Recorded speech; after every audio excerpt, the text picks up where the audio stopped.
Hello all, இன்றைக்கி நம்ம வீடியோவில் ரிமேட்டாய்டு ஆர்த்ரைட்டிஸ் இந்த கண்டிஷன் பற்றி ரொம்ப டீட்டெயிலாக பேச போகிறோம். இது பார்த்தீங்கன்னா ஒரு க்ரோனிக்னால் ரொம்ப நாளாக இருக்கக்கூடியது. ரொம்ப நாளாக இருக்குது அப்படின்னா ஆட்டோமேட்டிக்காக ப்ராக்ரஸ் ஆகும். ஓகேவா? So Kronig progressive inflammatory joint disease அப்படின்னு சொல்லலாம். ஸோ ஜாயிண்டில் இன்ஃப்ளமேஷனை காஸ் பண்ணக்கூடிய ஒரு க்ரோனிக் ப்ராக்ரெசிவ் டிசீஸ் தான் இந்த ரிமேட்டாய்டு ஆர்த்ரைட்டிஸ். ஓகே, இதில் என்னென்ன மாதிரியான ஃபியூச்சர்ஸ் இந்த டிசீஸ் இருக்குது அப்படின்னா என்னென்ன மாதிரியான ஃபியூச்சர்ஸ்லாம் இருக்கும் அப்படின்னா மார்னிங் ஸ்டிஃப்னஸ் இருக்கும். இப்போ மார்னிங் நம்மளுடைய ஃபுல் ஜாயிண்ட் பார்த்திங்கன்னா ரொம்ப ஸ்டிஃபாக இருக்கும். இதே போல் எரித்ரோசைட் செடிமெண்டேஷன் ரேட்டு அதிகமாக இருக்கும். ஓகே, அது மட்டும் இல்லாமல் இந்த ரெமட்டாய்டு ஆர்த்ரைட்டிஸ் பார்த்தோன்னா ஒரு auto immune disease. Okay, so auto immune அப்படின்னாலே நம்மளுடைய பாடி செல்ஸ் நம்மளுடைய ஆன்டிஜனுக்கு அகேன்ஸ்டாக ஒரு ஆன்டிபாடி ப்ரொடியூஸ் பண்ணிச்சு அப்படின்னா அது ஆட்டோ இம்யூன். ஸோ இது பார்த்திங்கன்னா ஒரு சிஸ்டமிக் ஆட்டோ இம்யூன் டிசீஸ் அப்படின்னு சொல்லலாம். இது also affect the other systems, அதனால தான் இதை சிஸ்டமிக் ஆட்டோ இம்யூன் டிசீஸ் அப்படின்னு சொல்கிறோம். ஓகே, இது பார்த்திங்கன்னா ஏஜ் குரூப் 30 to 50 இயர்ஸில் இருக்கக்கூடிய பர்சன்ஸ் தான் அதிகமாக அஃபெக்ட் பண்ணும். அதுலேயும் காமனாக உமனை தான் அதிகமாக அஃபெக்ட் பண்ணுது அப்படின்னு சொல்லலாம். ஓகேவா? நம்ம ஆல்ரெடி குசிங் சிண்ட்ரோமும் பார்த்துருந்தோம். குசிங் சிண்ட்ரோமும் உமனை தான் அதிகமாக அஃபெக்ட் பண்ணாங்க. ஸோ ரெமட்டாய்டு ஆர்த்ரைட்டிஸும் சேம் உமனை தான் அதிகமாக அஃபெக்ட் பண்ணுறாங்க. ஓகே, அடுத்ததாக காசஸ்.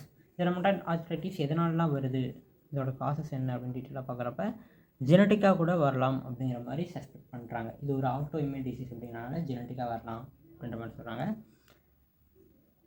ஸோ இதுலேயும் குறிப்பாக பார்த்தோம் அப்படின்னா சைனோவியம். ஓகேவா? நம்மளுடைய சைனோவியத்துக்கு அகேன்ஸ்டாக தான் அந்த ஆட்டோ இம்யூன் ஆன்டிபாடிஸ்லாம் ப்ரொடியூஸ் ஆவாங்க. ஸோ இந்த ஆன்டிஜெனஸ் தான் அவங்க வந்து அஃபெக்ட் பண்ண போகிறாங்க. ஸோ அந்த ஆன்டிபாடிஸை நம்ம ரிமேட்டாய்டு ஃபேக்டர்ஸ் அப்படின்னு சொல்லுவோம். ஓகேவா? ஸோ அந்த ரிமேட்டாய்டு ஃபேக்டர் நம்மளோட சைனோவியத்துலையோ அல்லது பிளட்லேயோ தெரிஞ்சு அப்படின்னா கண்டிப்பாக அவங்களுக்கு ரெமட்டாய்டு ஆர்த்ரைட்டிஸ் இருக்குது அப்படின்னு அர்த்தம்.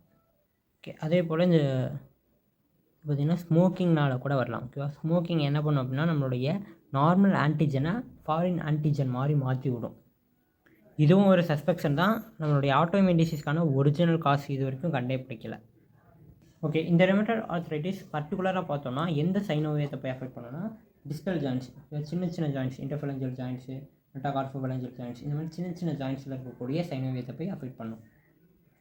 ஸோ இன்டர்ஃபலஞ்சல் ஜாயின்ட்ஸ் தான் நீங்கள் ஞாபகம் வச்சோன்னு மேக்ஸிமம். ஓகே, இதில் ஃபஸ்ட்டு பார்த்தோம் அப்படின்னா என்ன நடக்கும், ஆர்த்ரைட்டிஸ் வரும். ஸோ அதை தொடர்ந்து பார்த்தோன்னா ஒரு டியூமர் ஃபார்ம் ஆகும். அந்த சைனோவியத்துலேயே டியூமர் ஃபார்ம் ஆன உடனே பார்த்திங்கன்னா கார்டிலேஜும் போனும் தானே வந்து டிஸ்ட்ரக்ட் பண்ணிக்குவாங்க. ஓகே, இதிலே பார்த்தோம் அப்படின்னா 4 ஸ்டேஜ் இருக்குது. ஓகே, இதில் ஃபஸ்ட்டு ஸ்டேஜ் பார்த்தோன்னா ப்ரீ கிளினிக்கல் ஸ்டேஜ் அப்படின்னு சொல்லுவோம். இதில் இஎஸ்ஆர் எரித்ரோசைட் செடிமெண்டேஷன் ரேட் அதிகமாகிடும். சி ரியாக்டிவ் ப்ரோட்டீனும் அதிகமாகிடும், சிஆர்பி.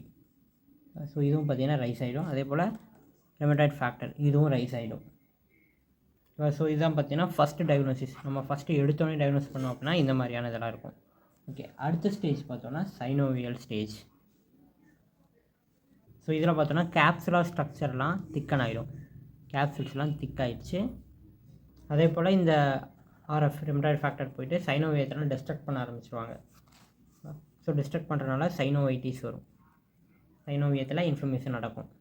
ஓகே, அடுத்ததாக ஸ்டேஜ் 3 பார்த்தோன்னா டிஸ்ட்ரக்ஷன் ஸ்டேஜ் அப்படின்னு சொல்லலாம். ஸோ அங்கே இன்ஃப்ளமேஷன் அதிகமாகிட்டே இருக்கு இல்லையா? ஸோ அதனால் ஆட்டோமேட்டிக்காக நம்மளுடைய ஜாயிண்ட்டும் டெண்டனும் பார்த்திங்கன்னா டிஸ்ட்ரக்ட் ஆக ஆரம்பிச்சிருவாங்க. அந்த ஜாயிண்ட்டில் இருக்கக்கூடிய டெண்டன் எல்லாமே டிஸ்ட்ரக்ட் ஆக ஆரம்பிக்கிறாங்க. அதே போல் கார்டிலேஜும் எரோட் ஆகும்.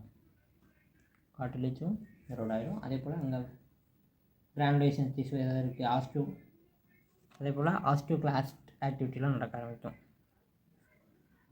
ஸோ இங்கே வந்து டெண்டனும் சேர்ந்து அஃபெக்ட் ஆகிறதுனால டெனோசைனோவைட்டிஸ் அப்படின்னு சொல்லுவோம். சைனோவியம்லேயும் இன்ஃப்ளமேஷன் இருக்கும், டெண்டன்லேயும் இன்ஃப்ளமேஷன் இருக்கும், அதான் டெனோசைனோவைட்டிஸ். ஸோ இதெல்லாம் வந்துருச்சு அப்படின்னா ஆட்டோமேட்டிக்காக நமக்கு டெண்டன் பார்த்திங்கன்னா கம்ப்ளீட்டாக ரப்ச்சர் ஆகும் அல்லது பார்ஷியல் ரப்ச்சர் ஆகும். அடுத்த ஸ்டேஜ் டிஃபார்மிட்டி. Stage 4 deformity. நமக்கு டெண்டன் கார்டிலேஜ் எல்லாமே எரோட் ஆகிடுச்சு, எல்லாமே பார்த்திங்கன்னா டிஸ்ட்ரக்ட் ஆகிடுச்சு அப்படின்னா ஆட்டோமேட்டிக்காக நமக்கு நம்மளுடைய அலைன்மெண்ட் வந்து மாறிடும். ஸோ அதை நம்ம டிஃபார்மிட்டி அப்படின்னு சொல்கிறோம். ஓகேவா? ஸோ இப்போ பார்த்திங்கன்னா இப்போ நமக்கு இங்கே பிஐபியில் ரெமட்டாய்டு ஆர்த்ரைட்டிஸ் இருக்குது அப்படின்னா ஆட்டோமேட்டிக்காக நல்லா எக்ஸ்டென்ஷன் ஹைப்பர் எக்ஸ்டென்ஷன்லாம் பண்ண முடியும். ஆனால் நார்மலாக அந்த எக்ஸ்டென்ஷன்லாம் பண்ண முடியாது. ஸோ அந்த மாதிரி அப்நார்மல் மூமெண்ட்ஸ்லாம் வருது இல்லையா? ஸோ அதுதான் நம்ம டிஃபார்மிட்டி அப்படின்னு சொல்கிறோம். அப்நார்மலாக இதில் இப்படி போய் இப்படி ஒரு பொசிஷன் நின்றோம், அதான் டிஃபார்மிட்டிஸ்.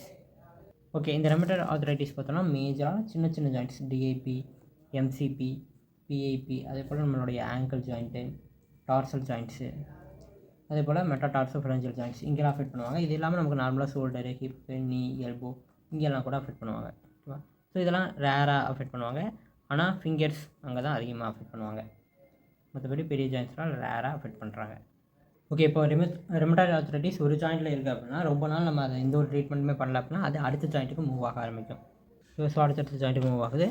அதே போல் இதில் இருக்கக்கூடிய இம்பார்ட்டண்ட்டான கிளினிக்கல் ஃபீச்சர் பார்த்தீங்கன்னா மார்னிங் ஸ்டிஃப்னஸ். நம்ம சொன்ன மாதிரி மார்னிங் ஒரு 30 நிமிஷத்துக்கு மேலேயே பார்த்தீங்கன்னா ரொம்பவே ஸ்டிஃபாக இருக்கும். நம்ம அடுத்தடுத்த ஆக்டிவிட்டி பண்ணிக்கிட்டே இருக்கும்போது கொஞ்சமாக ஸ்டிஃப்னஸ் குறைஞ்சிரும். அதே போல் இதனால் நமக்கு ஏடிஎல் ரொம்பவே அஃபெக்ட் ஆகும். ஓகே, இதுலேயும் ஃபிங்கரில் பார்த்தோம் அப்படின்னா நமக்கு ஒரு டிஃபார்மிட்டி பாப்புலராக சொல்லுவோம், ஸ்வான் நெக் டிஃபார்மிட்டி. அதே போல் தம் ஜெட் டிஃபார்மிட்டி. தம்பு பார்த்தோன்னா ஜெட்டு மாதிரி இருக்கும். அதே போல் நம்மளுடைய இந்த ஃபிங்கர் பார்த்தீங்கன்னா எக்ஸ்டென்ஷன் ஆகி வரும். ஸோ அதான் ஸ்வான் நெக் டிஃபார்மிட்டி. ஓகேவா, ஒரு பறவைக்கு பார்த்தீங்கன்னா கழுத்து எப்படி இருக்கும், இப்படி முன்னாடி போய் பின்னாடி வந்துருக்கும் இல்லையா, ஸோ அந்த மாதிரி இந்த ஃபிங்கர் இருக்கும். அதான் ஸ்வான் நெக் டிஃபார்மிட்டி அப்படின்னு சொல்லுவோம். தம் இஜெட் டிஃபார்மிட்டி. இதெல்லாம் இருக்குது அப்படின்னா ஆட்டோமேட்டிக்காக நம்ம ஆர்ஏ ரெமட்டாய்டு ஆர்த்ரைட்டிஸ் தான் அப்படின்னு நம்ம ஈஸியாக கண்டுபிடிச்சிடலாம். ஓகே, இப்போ ஸ்வான் நெக்கில் பிஐபி டிஐபி ரெண்டுமே இன்வால்வ் ஆகும். பிஐபி பார்த்தோன்னா நம்ம சொன்ன மாதிரி ஹைப்பர் எக்ஸ்டென்ஷன் ஆகும். ஓகேவா, அதுவே டிஐபி பார்த்தீங்கன்னா ஃப்ளக்ஷன் ஆகும்.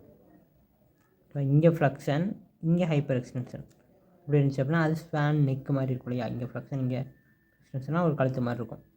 அதே போல் இன்னொரு டிஃபார்மிட்டி இருக்குது, பவுட்டோனியரி அப்படின்னு சொல்லுவோம். பவுட்டோனியரி டிஃபார்மிட்டியில் இதுக்கு ஆப்போசிட்டாக இருக்கும்.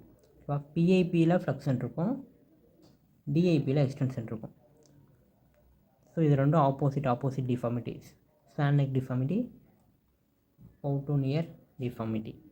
ஓகே, அதே போல் இதுக்கு நம்ம எக்ஸ்ரேலாம் இமேஜிங் பண்ணி பார்த்தோம் அப்படின்னா நம்மளுடைய ஜாயிண்ட்டில் ஏதாவது பிரச்சனை இருக்குது அப்படின்னா தெரிஞ்சிடும். ஓகேவா, ஸோ அதே போல் நமக்கு ஏர்லி ஸ்டேஜாக இருந்துச்சு அப்படின்னா சின்ன சேஞ்சஸ் மட்டும் இருக்கும்.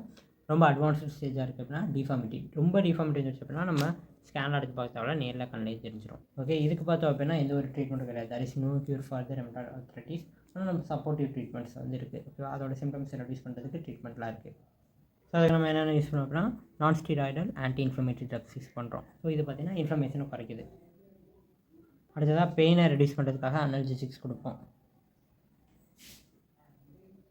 அதே போல் ஜாயிண்ட் டேமேஜை குறைக்கிறதுக்காக குளுக்கோகார்டிகாய்ட்ஸ் கொடுக்குறோம். ஸோ இதெல்லாம் கொடுத்து ஆட்டோமேட்டிக்காக ஈஸியாக அந்த சிம்டம்ஸை மட்டும் குறைக்க முடியும். ஆனால் ரெமட்டாய்டு ஆர்த்ரைட்டிஸ்க்கு இது வரைக்கும் எந்த ஒரு க்யூரும் கிடையாது. இன்றைக்கி நம்ம ரெமட்டாய்டு ஆர்த்ரைட்டிஸ் பற்றி கொஞ்சம் ஓவர்வியூ பார்த்துருக்கோம். இன்னும் டெப்த்தாக பேசணும் அப்படின்னா ரொம்ப நிறையா பேசிகிட்டே இருக்கலாம். ஓகே கைஸ், அந்த ஓவர்வியூ உங்களுக்கு எந்த அளவுக்கு அண்டர்ஸ்டாண்ட் ஆகிருக்கு அப்படின்றத கமெண்ட் செக்ஷனில் சொல்லுங்கள். தேங்க்ஸ் ஃபார் வாட்சிங் கைஸ். டாடா.